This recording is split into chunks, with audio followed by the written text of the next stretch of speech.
Hello and welcome to Thursday. On a Thursday, we talk about your future self.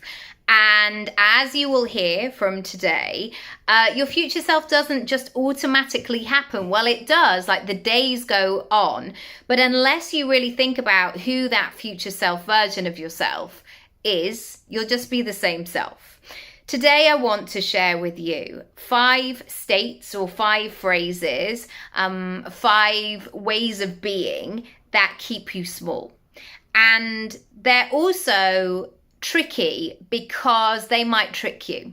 They might say, oh, no, but if we just believe this, then that's how it is. Many of these things are not true. Not true. And we have to challenge them. If you tell me that you want X, Y, and Z and you are ready, you have to get some skin in the game. You have to go first. You have to say, all right, let's see what's possible here. Let's give this a go. Let's be open-minded. Let's see what's possible here. Let's be open to a new way. I am laughing at these phrases because I've said some of them, all of them, so many times before. And I am so familiar with them. And I now know that when I allow these to essentially come to the front, they are blocking the view. They're blocking all of the other good stuff behind. And because they might be the loudest voices, somehow I think that they might be the most important voices. Again, absolutely not true. The first thing is and these all might come up when you're watching social media, when you're seeing people, when you're looking left and right and seeing people in your sphere. Number 1, the overnight success. It's really interesting when we watch our peers or people that we know or that are in our networking, whatever it might be.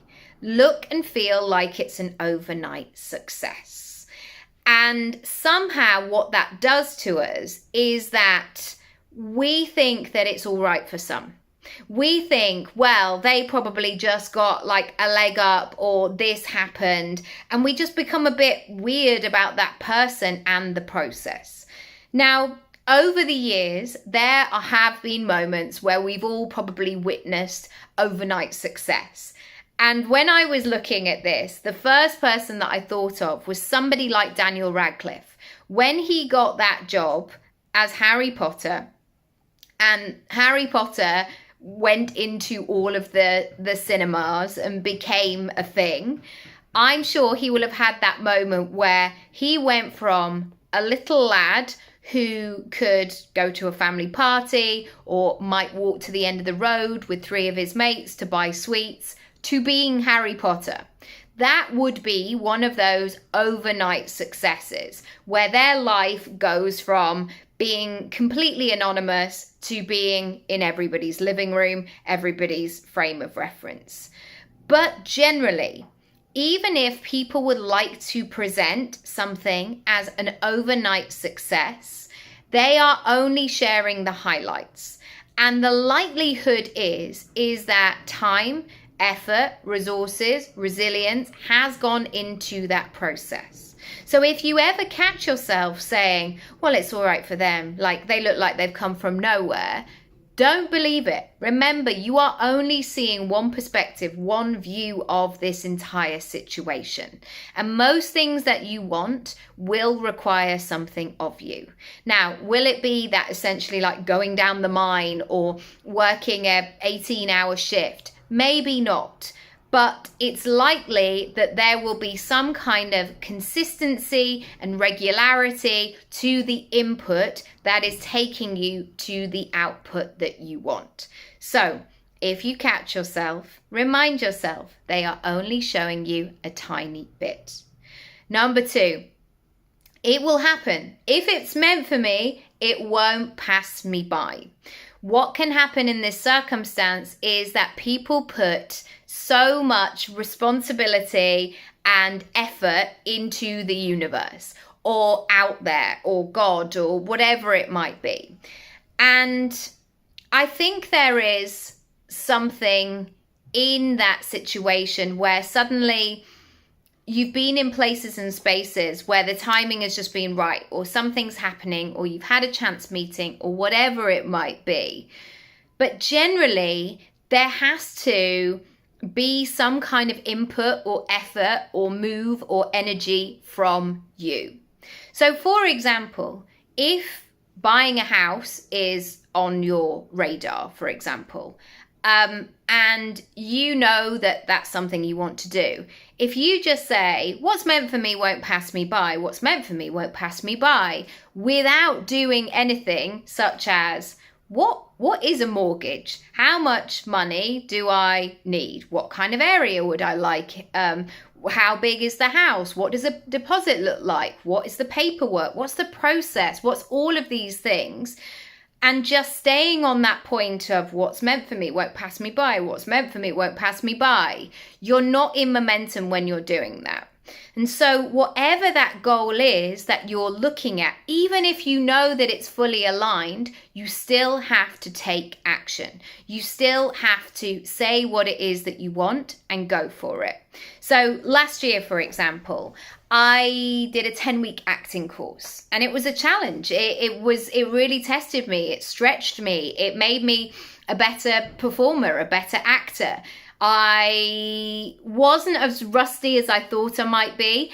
Everything did kind of fall back into place, but it showed my weaknesses, because you're looking at yourself on a camera and be like, okay, there it is then. That's where I'm struggling. That's the difficult bit for me. And if I had just kept saying, I'd like to do some more telly work, I'd like to do some more acting work, what's meant for me won't pass me by, those opportunities could keep coming my way because I've got a great agent. But unless I deliver in the room, unless I'm up to speed, it's not going to be a match. So that's really good to think about some actions, some momentum that you can create. Number 3, one of the lucky ones. Oh, I'm not one of the lucky ones. Now, we see so much kind of privilege and injustice in our world. People being born into things, for example, and then just saying, I only work 2 hours a week. And it's like, yeah, you do, because you've got a trust fund and somebody pays your bills and you don't have to do anything. And so that's different to somebody being a single mother of 4 and having to put food on the table. And yet, I think one of the things that happens with one of the lucky ones is that we assume that luck, success, creative endeavors are handpicked, and that there's a limited, finite supply of them. And I guess this was the thing, I saw it from being very young. Especially like in something like dancing or performing, there can only be one. There can only be one person who is going to be the chosen one. Our careers, our lives are not like that. Just because somebody else has got a new set of garden furniture doesn't mean that you can't get it as well. Also, they might have got it immediately. You might have to save up for 6 months. Maybe this summer was not the summer where you could afford that garden furniture. No problem. Take your time. But there is so much available. That thing of an internet connection, being able to go to your local library and log on, use their computer, like whatever it is that needs to happen to get things in motion. And yes, it's not fair sometimes. Sometimes people can jump through hoops. Sometimes people can get there quicker. But you can get there too. I promise you. It's all going to be great. Number 4. Maybe because I am, insert whatever it is for you. Maybe it's because I'm too old, too short, too fat, too thin, too ginger, too educated, too not educated, too posh, too whatever. We can insert anything we want in that phrase.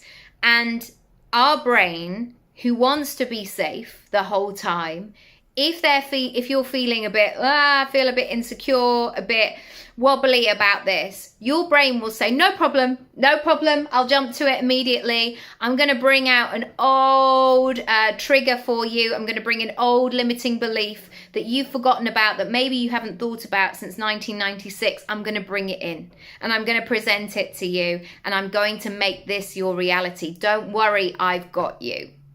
It's so important to become aware of what we are saying to ourselves and make sure that we are using and optimizing the things that maybe in certain circumstances may not be as valued. I know when I became a mum when I was 33, I knew it would change my casting. I knew it would change my acting career. There was still, even 10 years ago, that thing of, I don't know. I mean, we'll just have to see, because now you're a mum, so will you be able to do the long hours? What are you going to do childcare wise?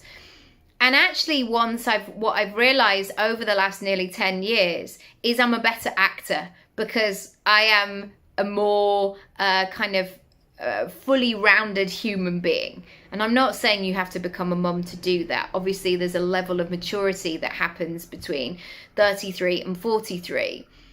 But I think that me being a mum, for me personally, has only added to what I bring to an acting set.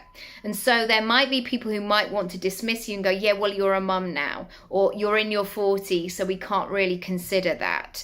There are going to be some people who are like, I like the fact that you are not trying to sleep with the director in your 20s and we can just get on with the work, and you are going to bring that to the table. Not that all 20-year-olds, again, are trying to sleep with the director, but you know what I mean. There's a different level of perhaps chaos in your 20s. I've also been 20. Number 5, your resources. Now, sometimes we can see resources as being there or not, being there perfectly or not at all. So when I have the perfect amount of time, I'll do the thing. When I've got the bank account that I want, that's when I'll get started. When I've got the looks and the vibe and the thing that I want to make happen, that's when I'll get going. Life often doesn't deliver perfection in that way. And everything is constantly moving and shaking. And so sometimes working with what you have right now is incredibly powerful and essential. And actually what happens is it gets you to think creatively about things. So you might think, well, actually 10 grand would really get this production up and running and ready and all of that. I only have £1,000. I say only, but 10% of whatever it is.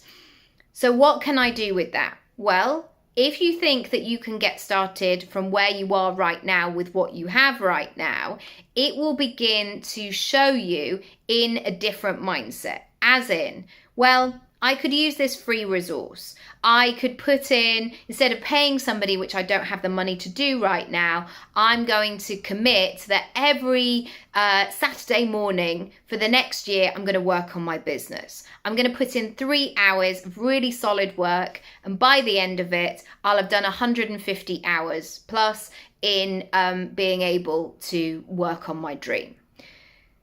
Don't allow those limited, stuck, stale things of I don't have everything perfect to stunt and stifle your progress. It's too important. And frankly, if you just get stuck in that mindset of like, well, I don't have the time, or I'm really busy at the moment, that for me is always an invitation to look at what you have available. And that might be just 15 minutes on a Friday. It literally might be that. Great. Start with that. How are you going to use that? Or it might be a case that when you look at your timetable, you're like, why am I going to the supermarket 5 times a week? Why am I doing that? Why am I making this more complicated than it needs to? It might give you an indication of perhaps a system that you might need to implement and give you some more ideas in that direction. I am here for you now. I'm also here for your future self. So let's bring in the future self. I hope today has been useful. I hope it's brought a smile to your face and some lightness to these things that can feel really heavy. We can be really tough on ourselves. I was thinking the other day about how often when you were at school, when they brought in reflection time, like what did you do well? What went better? What could you do better next time? There was always a weight towards all the things that didn't go to plan, all the things you could improve of. I want you to celebrate where you are right now and what's really working. Once you know these things are a safe bet, then do more of it. I often talk about this sense that when you realize what onion and garlic and a bit of olive oil does in a pan, and you perfect that without burning the onions or browning the garlic too much, there are so many possibilities. You can make a soup, you can make a bolognese, you can make a tomato sauce, you can make a chili, you can make a spag bol, you can do all of the things. And so even if where you are right now feels a bit stuck and like you don't have much wiggle room, just allow yourself to explore and see what's happening. Also, you may not be doing all the things perfectly. You might have to let go of the things that are not necessarily that important. I think there was this huge pressure of when you start weaning your baby, for example, that you've got to have all of these different things and all of these different selection points. There are no parenting police coming around going, wow, it's so fantastic that you did butternut squash on Monday, and then Tuesday you did sweet potato, Thursday carrot, cauliflower on Friday. They're not doing those things. And so do things for simplicity sometimes. Keep the things that are stable and secure simple, and then you've got that space to grow. I hope that's been useful today. If you would like to make some mega moves and work one-to-one, do check out my Work With Me page, and I'll see you next time. Lots of love.